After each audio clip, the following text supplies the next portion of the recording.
Bismillahirrahmanirrahim. Iqra bismi rabbikal ladzi khalaq. Saleh dari kalangan tabi'in. Dia hidup di zaman Nabi SAW tapi tidak sempat bertemu dengan Nabi dalam pendapat sebagian orang, yaitu Ubaid bin Umair bin Qatadah al-Laythi al-Jundu'i al-Makki. Ya. Orang ini sangat saleh, luar biasa. Sampai di Mekah itu kalau ada orang yang menganggap dirinya lemah imannya pasti datang kepada dia, kepada Ubaid ini. Rahimahullah. Orang ini sangat luar biasa keimanannya. Ada sebuah kisah dinukil oleh Ibnu Qudamah. Kisah Ibnu Qudamah dinukil tadi kisah Sa'labah. Ini dinukil dalam sebuah kisah di sebuah buku. Kisah ini kisah sahih. Ada seorang wanita di Mekah sangat terkenal dengan kecantikannya. Dan wanita ini terkenal tinggi, putih, cantik, fitnah luar biasa. Tapi dia tutup wajahnya, dia pakai cadar. Dia bilang sama suaminya, satu hari dia bicara sama suaminya. Dia mengatakan, wahai suamiku, kira-kira apakah ada orang yang bisa selamat dari fitnah wajahku ini? Artinya dia coba menyebutkan sama suaminya. Kata suaminya, tentu saja ada. Walaupun kau cantik, tapi akan ada orang yang bisa tidak kena fitnahmu. Kata perempuan itu penasaran, siapakah itu? Artinya kalau saya buka wajah saya tidak pakai hijab ini, masih ada laki-laki yang tidak tertarik. Maka kata suaminya, Ubaid ibn Umair, seorang ulama. Maka tiba-tiba istrinya karena merasa tertantang datang kepada suaminya lalu berkata, wahai suamiku, Andes, apakah kau mengizinkan aku untuk coba menggoda Ubaid hanya untuk mengetes imannya? Sekaligus juga mengetes apakah betul memang dia tidak kena dengan fitnah wajahku dan kecantikanku ini. Suaminya mengatakan, kena penasaran juga mengatakan, baik, saya izinkan. Maka wanita ini pergi ke Masjid Haram. Ini Ubaid ini punya majlis ta'lim di Masjid Haram, ulama besar. Tidak pernah sama sekali berbuat dosa dalam kisahnya, dalam kisah hidupnya. Allahu alam kalau yang dinukil dari kisah yang lain, tapi dia disebutkan orang yang sangat soleh. Kemudian datanglah wanita ini lalu mengatakan, saya punya pertanyaan Syekh. Kata dia, silahkan. Dia bilang, tapi pertanyaan ini pribadi, maka saya tidak bisa menanyakan di depan orang. Kalau bisa saya akan meminggir dengan anda di salah satu sudut masjid ini. Karena perempuan ini terus menunjukkan kesedihannya, menangis. Maka Ubaid mengatakan, baiklah, tapi tetap di depan umum, bukan berduaan-duaan khalwat. Di tiang masjid di sebelah situ ada sekitar jemaah. Tiba-tiba wanita ini pada saat duduk depan Ubaid membuka cadarnya, dan memang terlihat kecantikan yang luar biasa. Maka Ubaid rahimahullah mengalihkan wajahnya. Sambil kata Ubaid mengatakan, apa yang kau lakukan? Bukankah kau bertanya, kenapa kau membuka cadarmu? Dia mengatakan, sebenarnya wahai Syekh Ubaid, saya mencintaimu dan saya menyukaimu. Maka aku datang untuk menawarkan diri. Maka Ubaid mengatakan, dan aku tinggal tunggu jawabanmu. Artinya kapan kau mau? Selesai, aku jadi milikmu, terserah kau mau apakan. Perempuan ini ingin menguji. Ubaid tidak mengenal siapa perempuan ini. Subhanallah, dia mengatakan, saya akan jawab pertanyaanmu itu kalau kau menjawab 5 pertanyaanku. Kata Ubaid rahimahullah, tapi sambil buang muka, enggak dilihat ke wajah wanita ini. Wanita tersebut menggambarkan Ubaid tidak melihat sedikit pun ke wajahku, padahal wanita ini depan matanya dan sangat cantik. Maka kata wanita tersebut, tanyalah. Kata Ubaid rahimahullah, jadi tadi dia memang bilang waktu dalam majelis, saya punya masalah, saya mau minta nasihat. Padahal dia cuma mau berbohong wanita ini, tapi hanya mendapatkan nasihat yang benar. Apa kata Ubaid rahimahullah? Andai saja bertepatan pada saat sekarang malaikat maut datang ingin mencabut ruhmu, apakah kau akan menawarkan hal yang sama padaku? Kalau memang kau sedang berhadapan dengan malaikat maut? Kata wanita tersebut, tentu tidak. Pertanyaan kedua, andai saja kamu sedang berada dalam kuburan, tempat yang pasti kau akan datangi, dan kau sedang bertemu dengan Munkar dan Nakir, 2 malaikat akan bertanya di kuburan, dan kau sedang ditanya untuk selamat ke surga atau neraka, apakah kau juga akan berpikir tetap akan menawarkan dirimu seperti ini? Dia mengatakan tidak. Yang ketiga, seandainya kau sedang berada bersama aku di padang mahsyar, Kemudian buku-buku amal sedang berterbangan dan kau tidak tahu apakah kau akan terima dengan tangan kanan atau tangan kiri. Tangan kanan akan selamat ke surga, tangan kiri akan masuk ke neraka. Apakah kau juga akan menawarkan dirimu seperti ini kepadaku? Dia mengatakan tidak. Yang keempat, ya, andai saja kau sedang ditimbang amalmu dan kau tidak tahu amal baik atau amal buruk di timbangan amal hari kiamat nanti yang lebih berat, apakah kau masih mau menawarkan dirimu padaku? Dia mengatakan tidak. Lalu kemudian pertanyaan terakhir yang kelima, andai saja kau sedang diminta pertanggungjawaban oleh Allah tentang kecantikanmu ini, tentang keadaanmu, ya, kelebihan-kelebihan nikmat yang Allah berikan kepadamu ini, apakah kau juga akan mengatakan kepada Allah, aku sempat menawarkan ini kepada Ubaid? Maka dia mengatakan tidak.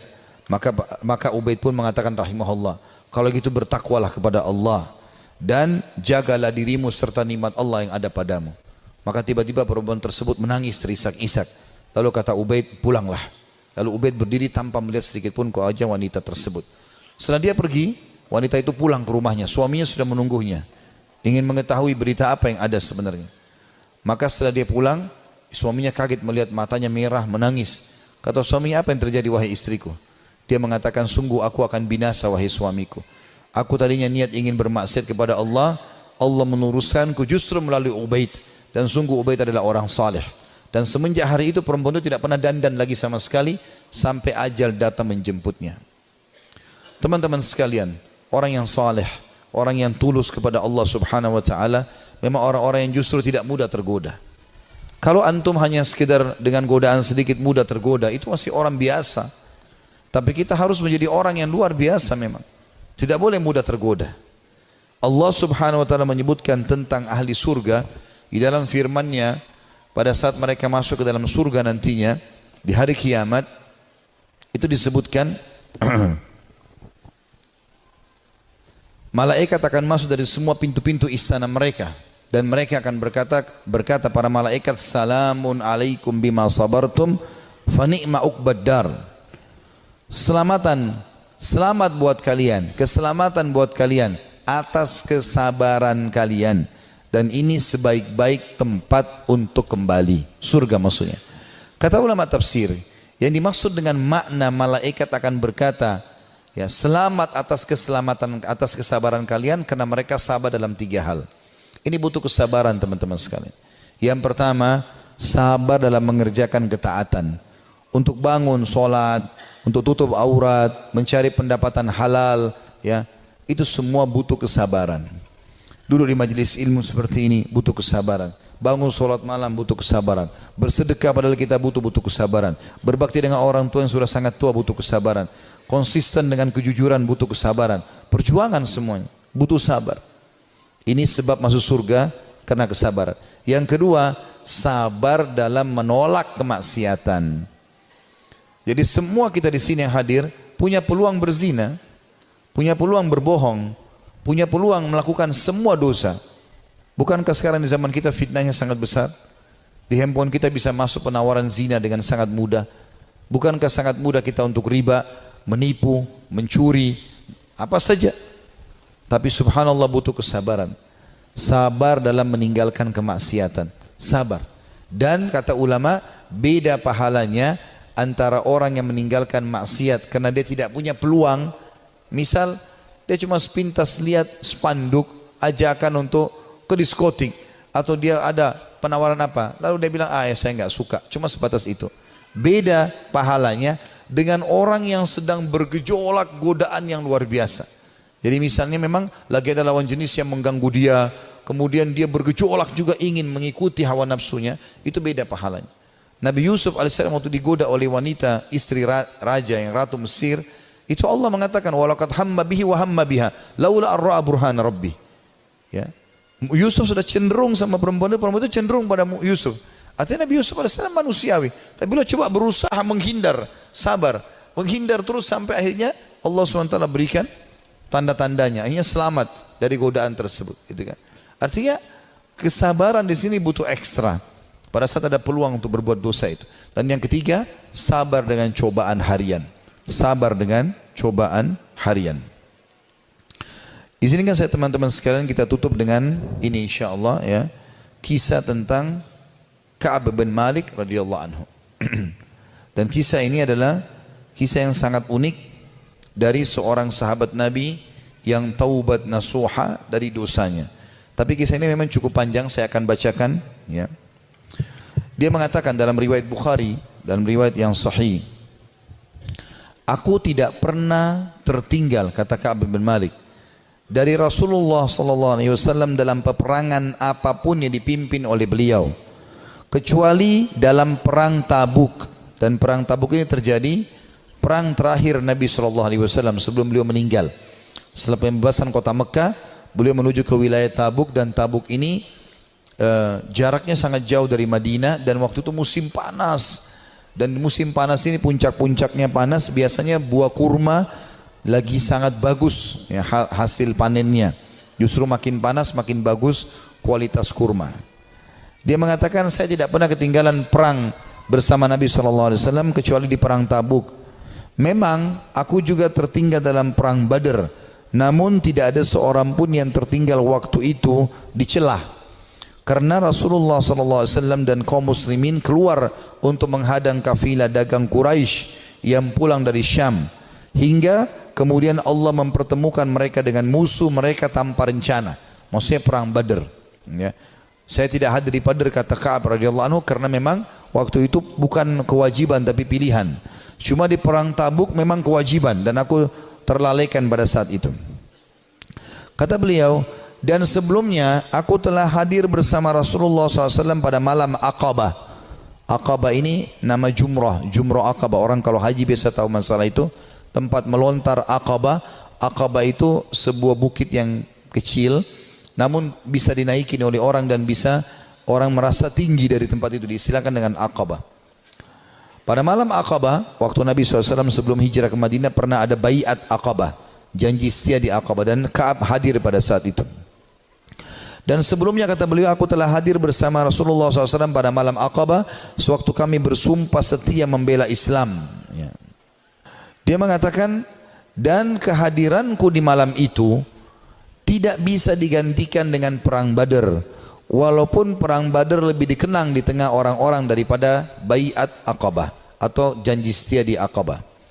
Dan di antara kisah hidupku adalah ketika aku tertinggal dari Rasulullah SAW pada perang Tabuk, aku tidak pernah merasa lebih kuat dan lebih mampu daripada keadaanku ketika aku tertinggal dari perang itu. Jadi maksudnya pada saat itu aku tidak punya alasan untuk tidak ikut perang Tabuk. Waktu itu Nabi SAW mewajibkan semua laki-laki yang kuat dan tidak punya udzur ya. Pada saat itu aku sangat kuat, belum pernah aku sekuat itu sebelumnya. Demi Allah, aku sebelumnya tidak pernah memiliki dua kendaraan, namun di perang itu aku memilikinya. Jadi selain fisikku kuat, aku juga memiliki 2 ekor kuda. Sebelumnya belum pernah aku punya 2 ekor kuda. Jadi aku sekarang lebih baik secara ekonomi. Rasulullah SAW tidak pernah menginginkan peperangan, melainkan beliau menyembunyikan daerah sasarannya dengan mengisyaratkan seolah-olah beliau menuju yang lainnya. Hingga pada perang itu Rasulullah SAW berperang menuju Tabuk dalam musim yang sangat panas dan menghadapi perjalanan yang sangat jauh menempuh padang pasir. Dan menghadapi jumlah pasukan yang sangat besar, beliau menjelaskan kepada kaum muslimin tentang urusan mereka yang sangat serius, agar mereka bersiap-siap dengan segala perbekalan mereka untuk menghadapi perang. Beliau menjelaskan kepada mereka arah mana yang hendak beliau tuju. Artinya pada saat itu Nabi SAW mewajibkan semua laki-laki, dan Nabi mengingatkan, ini yang kita datangi pasukan Romawi, jumlahnya sampai 250.000 personil. Jumlah sahabat itu sekitar 30.000 saja ya. Maka Nabi SAW ingatkan para sahabat waktu itu, orang-orang Islam, kata Ka'ab radhiyallahu anhu, yang bersama Rasulullah SAW sangat banyak, dan mereka tidak didaftar dalam buku induk, atau maksudnya buku induk negara ya.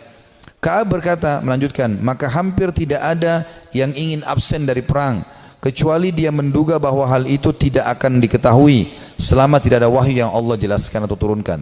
Rasulullah SAW lalu berangkat ke perang itu ketika buah-buahan sedang masak dan pohon-pohon menjadi rindang. Ya, perlu kita ketahui penduduk Madinah, kebetulan Ka'ab juga orang Madinah, pendapatan utama mereka adalah kurma. Pendapatan utama mereka adalah kurma. Dan pada saat itu musim panas dan puncak-puncaknya kurma akan panen. Sekitar 2-3 hari lagi akan panen. Tiba-tiba Nabi SAW bilang jihad, sekarang kita harus keluar. Maka ini ujian yang sangat luar biasa. Beliau mengatakan Rasulullah SAW berangkat pada perang itu ketika buah-buahan sedang masak dan pohon-pohon menjadi rindang. Maka aku lebih cenderung kepadanya, kepada hasil panen. Rasulullah SAW dan kaum muslimin yang bersamanya sedang berkemas-kemas dan aku pun segera pulang untuk bersiap-siap bersama beliau. Tapi setelah aku pulang, aku tidak melakukan apa-apa. Aku berkata dalam hati, aku bisa melakukannya kapan saja aku mau. Begitulah keanggapan terus mengenyergapku hingga orang-orang terus berbenah dengan serius. Maka pada pagi harinya Rasulullah SAW dan kaum muslimin bersamanya berangkat menuju perang. Sementara aku belum melakukan persiapan apa-apa. Kemudian aku beranjak lalu kembali tapi tanpa melakukan apa-apa. Hal itu membuat akhirnya aku tidak berangkat dan aku tertinggal. Dan aku bertekad akan menyusul mereka ya, pada saat tiba di sore hari. Dan seandainya saja aku lakukan itu, maksudnya menyesal, coba aku lakukan ya. Namun kemudian hal tersebut tidak ditakdirkan untukku. Maka ketika aku keluar ke tengah manusia setelah keberangkatan Rasulullah SAW, aku merasa bersedih karena aku tidak melihat seorang panutan untukku kecuali laki-laki yang tercelah karena kemunafikannya, atau orang yang diterima uzurnya dari Allah SWT dari kalangan orang-orang yang lemah. Rasulullah SAW tidak menyebut-nyebutku hingga beliau sampai di Tabuk. Beliau bersabda sambil duduk di tengah pasukan Tabuk, apa yang dilakukan oleh Ka'ab bin Malik? Maka salah seorang dari Bani Salamah berkata, wahai Rasulullah, dia tertahan oleh pakaian burdahnya dan sibuk melihat kedua sisi tubuhnya. Maksudnya dia tidak ada uzurnya untuk tidak keluar bersama anda. Maka Mu'adz bin Jabal berkata kepadanya, sungguh buruk apa yang telah kamu ucapkan. Demi Allah ya Rasulullah, kami tidak mengetahui apa yang ada padanya melainkan kebaikan. Jadi Mu'adz di sini membela Ka'ab, mengatakan dia orang baik ya Rasulullah. Maka Rasulullah SAW diam. Tak kala beliau dalam keadaan seperti itu, tiba-tiba beliau melihat dari kejauhan seorang laki-laki yang mengenakan pakaian putih yang terlihat bergerak terombang ambing oleh fata morgana. Maka Rasulullah SAW bersabda, orang itu adalah Abu Haythama. Ternyata benar dia adalah Abu Haythama al-Ansari, orang yang bersedekah dengan satu sak kurma ketika dicela oleh orang-orang munafik. Jadi pada saat Nabi SAW menyuruh orang-orang untuk berinfak ya, untuk perang Tabuk, orang-orang munafik hadir di situ, tapi orang munafik tidak berinfak. Mereka cuma mencaci maki saja. Ya. Ada orang yang datang membawa satu kain besar berat, diangkat jatuh, dikasih kepada Nabi SAW. Orang-orang munafik mengatakan riya. Lalu Abu Haythama ini datang radhiyallahu anhu membawa cuma satu keranjang kecil, satu piring kecil kurma, isinya cuma 3-4 butir kurma. Lalu dihidangkan, ya Rasulullah, ini buat jihad di jalan Allah. Maka orang munafik juga menghina Abu Haythama sambil mengatakan, ya untuk apa ini? Mau diapakan dengan 3-4 butir kurma? Tapi akhirnya Allah Subhanahu wa taala memuji karena infaknya itu. Ka'ab berkata, tak kala sampai berita kepadaku bahwa Rasulullah SAW telah pulang dari Tabuk, kesedihanku datang lagi. Aku mulai mengingat dusta dan berkata, aku ingin berdusta dan berkata, dengan apa? Aku mengingat dusta dan berkata, dengan apa bisa lolos? Dengan apa aku bisa lolos dari kemurkaan beliau besok? Untuk itu aku meminta bantuan kepada semua orang cerdik pemikiran dari keluargaku. Maka tak kala diberitahu bahwa Rasulullah SAW telah mendekati Madinah, hilanglah dariku segala pikiran yang batil, hingga aku benar-benar mengetahui bahwa aku tidak akan selamat dari beliau dengan apapun selamanya.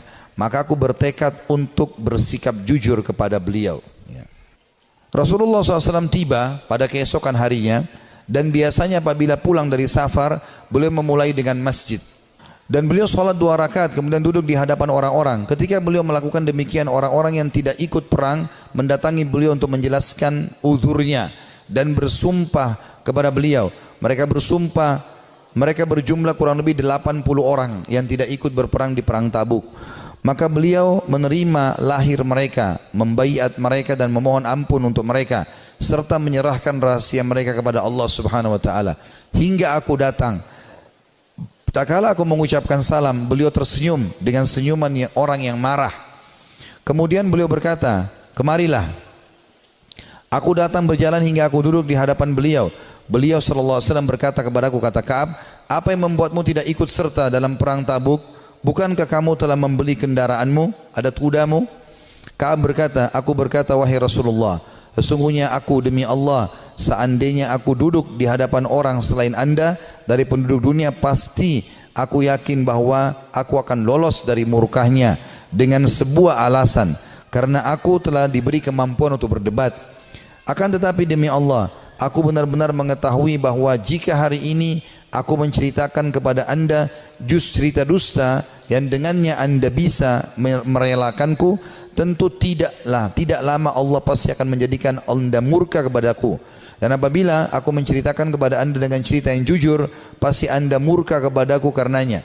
Sesungguhnya dengan kejujuran ini aku akan menghadap atau akan mendapatkan akibat yang baik dari Allah.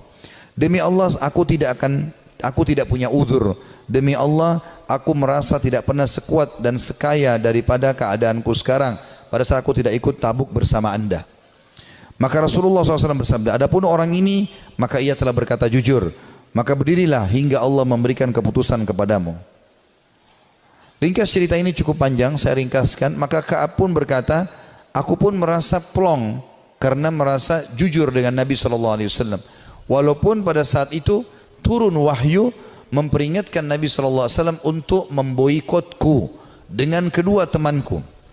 Jadi kebetulan ada dua temannya dari 80 orang tadi yang dianggap orang yang sangat dekat dengan Nabi SAW dan tidak ada punya uzur untuk hadir. Maka kata Ka'ab, kedua orang temanku ini dan aku disuruh boikot oleh Nabi SAW.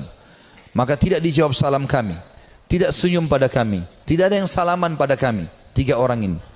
Kata Ka'ab radhiyallahu anhu, terus saja ya berlalu beberapa hari sampai aku masuk ke masjid. Kalau kedua temanku menangis di rumahnya dan tidak pergi sholat di masjid, sementara aku sendiri tetap masuk ke masjid dan aku menemukan semuanya orang membuang wajah, tidak ada yang salam. Dan pada saat aku melihat ke arah Nabi SAW, Nabi SAW membuang wajahnya. Tapi kalau aku sedang tidak lihat ke arah Nabi, Nabi sedang melihat ke arahku. Aku terus saja berjalan dalam kondisi tersebut. Rasanya jantungku, ya hidupku sempit karena betul-betul diboikot pada saat itu. Setelah berjalan kurang lebih 30 hari, sebulan dari masa itu, maka datang perintah dari Nabi SAW, perintah dari Allah agar ketiga orang ini menjauhi istri-istri mereka, termasuk Ka'ab. Maka mereka pun ya melakukan itu. Kata Ka'ab waktu datang utusan Nabi SAW, apakah Nabi menyuruh aku menceraikan istriku? Kata Nabi SAW, kata utusan Nabi SAW, tidak, sama sekali tidak. Tidak ada sama sekali perintah untuk menceraikan, kamu hanya disuruh pisah saja. Kemudian kedua sahabatku, kata Ka'ab, memohon kepada Nabi SAW agar istri-istri mereka memohon kepada Nabi SAW untuk tetap bisa serumah walaupun tidak ada biologis, tapi melayani makan dan minum suaminya. Lalu Nabi SAW izinkan, tapi tidak ada biologis di antara mereka. Lalu kata orang-orang kepada Ka'ab, hai Ka'ab, kenapa kau tidak minta seperti dua sahabatmu tadi? Minta agar ya Nabi SAW izinkan istrimu melayani walaupun tidak ada biologis. Kata dia, tidak demi Allah, saya akan menjalani hukuman ini semaksimal mungkin supaya juga pengampunannya maksimal. Kata Ka'ab, dalam kondisi seperti itu, satu Madinah memboikot, istriku juga tidak boleh serumah denganku, maka aku menemui seseorang yang datang dari luar Madinah lalu teriak-teriak sambil mengatakan, mana Ka'ab bin Malik, mana Ka'ab bin Malik. Begitu aku melihat orang tersebut, aku mengatakan aku Ka'ab. Orang itu menyerahkan sebuah surat yang ternyata dari Raja Ghassan, seorang raja yang kafir kepada Allah Subhanahu wa taala, yang memang memusuhi Nabi SAW. Maka dia mengatakan, telah sampai dari Raja Ghassan kepada Ka'ab bin Malik, telah sampai kepada kami bagaimana sikap perilaku sahabatmu itu, ya Nabi SAW memboikotmu. Maka kalau kau datang kepada kami akan muliakan kamu, kami akan berikan kamu kedudukan, ya datanglah kepada kami. Maksudnya disuruh murtad, tinggalkan agama Islam, datang kepada Ghassan. Maka kata Ka'ab, demi Allah ini cobaan yang lain, aku akan bersabar. Lalu dia membuang dan membakar surat tersebut. Berjalan waktu, kata Ka'ab, saya terus saja datang ke masjid, aku datang ke masjid sholat, dan tetap saya tidak bisa buat apa, dan rasanya dada ini sudah sempit luar biasa. Sampai puncaknya di hari ke-50. Di hari ke-50. Setelah 50 hari kami diboikot, dan aku kebetulan lagi ada di depan rumahku, baru selesai mengerjakan sholat duha, kemudian tiba-tiba turun wahyu kepada Nabi SAW menerima taubat kami bertiga. Maka dua orang sahabat Nabi dan aku tidak bisa melupakan itu, ya, datang dan mereka berlumba-lumba, yang satu menunggangi unta, yang satu berlari. Saking gembiranya ingin menyampaikan berita gembira kepada Ka'ab. Maka dua-dua berlari, karena yang naik kuda lebih cepat, maka yang di atas yang sedang berlari pakai kaki, ya itu naik ke atas pohon kurma lalu teriak dari jauh, wahai Ka'ab, terimalah berita gembira. Terimalah berita gembira dari pertama atau dari semenjak kau dilahirkan oleh ibumu. Semenjak kau dilahirkan oleh ibumu, sesungguhnya telah turun wahyu Allah menerima taubatmu. Maka kata Ka'ab, aku belum pernah merasa bumi sesempit itu sebelumnya, dan aku belum pernah merasakan bumi seluas itu setelahnya. Artinya sebelum datang berita gembira ini, bumi sangat sempit rasanya, dadaku sempit, semuanya jadi susah hidup ini. Tapi setelah sampai berita gembira ini, aku pun bahagia ataupun tentram, dan aku merasa luar biasa. Saking gembiranya aku membuka bajuku dan aku memberikan kepada pemberi berita gembira tersebut. Aku pakai baju lain, aku datang kepada Nabi SAW. Aku menemukan para sahabat tersenyum, bersalaman denganku, menyampaikan berita gembira, dan aku sangat terharu. Orang-orang pada menangis. Aku pun menemui Nabi SAW. Lalu Nabi SAW mengatakan, wahai Ka'ab, terimalah berita gembira dari pertama kau dilahirkan oleh ibumu. Kata Ka'ab, ya Rasulullah, aku telah mengambil pelajaran dan bersyukur kepada Allah, dan aku berjanji kepada anda, mulai hari ini aku tidak akan pernah berdusta selamanya, karena kejujuranku lah yang telah membuat Allah menyelamatkanku. Saudaraku si iman, kisah-kisah seperti ini, walaupun ini cukup panjang tadi disampaikan, karena memang ini kisah cukup panjang di dalam riwayat Bukhari, saya meringkaskan bagaimana orang-orang salafus saleh kembali kepada Allah Subhanahu wa taala. Yang paling penting, setelah kita kembali ke jalan Allah Subhanahu wa taala, sebelum ajal datang, karena kalau ajal datang kita akan menyesal. Kita akan berharap solat duha yang pernah kita tinggalkan 2 rakaat kita akan lakukan. Kita akan berharap kembali ke dunia senyum dengan seorang muslim lalu kita meninggal dunia. Kita berharap bisa menyedekahkan seluruh harta yang kita miliki. Kita berharap berbakti dengan kedua orang tua kita yang masih hidup. Kita berharap bisa berbuat baik dengan tetangga, dengan masyarakat, dengan siapa saja, karena semua itu akan ada nilai pahala yang di sisi Allah Subhanahu wa taala. Sebelum itu terjadi, teman-teman sekalian, penyesalan, sekarang kesempatan kita kembali kepada Allah Subhanahu wa taala. Allah mengatakan wa anibu ila rabbikum wa aslimu lah. Tadi sudah saya bacakan dalam surah Az-Zumar. Kembalilah kalian ke jalan Tuhan kalian dan tunduklah kepadanya. Menjadi orang yang baik, orang yang patuh kepada Allah, orang yang saleh dan salehah, mulia. Dia akan makan, dia akan minum, dia akan punya jabatan, dia akan punya harta, dia akan punya pasangan yang baik seperti dia akan punya anak-anak yang baik dan soleh. Allah akan berikan kebahagiaan, dan di akhirat dia akan dapatkan juga yang terbaik. Allah janjikan surga yang luas. Dia akan tinggal tunggu ajal datang saja lalu masuk ke surganya. Orang-orang yang fasik, makannya susah, ya, hidupnya susah. Begitu juga dengan yang lainnya. Bahkan kalaupun ada di dunia itu adalah sifatnya tadarruj, tahapan siksaan dari Allah Subhanahu wa taala. Firaun juga makan, Namrud juga makan, dan seluruh orang yang Allah binasakan juga makan, tapi malah menjadi tadarruj atau tahapan siksa buat mereka. Mereka makin lalai, akhirnya mereka meninggal dalam keadaan kufur, dan penyesalan abadi selamanya bagi Fir'aun sampai tidak ada waktunya, dan kegembiraan bagi Musa alaihissalam sampai tidak ada waktunya. Ini semua akan kekal. Allahu a'lam. Dan ini yang kita sampaikan teman-teman sekalian, mudah-mudahan bisa diambil manfaatnya. Kalau ada benar dari Allah, kalau ada salah dari saya mohon dimaafkan. Subhanakallahumma bihamdika asyhadu an la ilaha illa anta astaghfiruka wa atubu ilaik. Wassalamualaikum warahmatullahi wabarakatuh. Bismillahirrahmanirrahim. Iqra bismi rabbikal ladzi khalaq.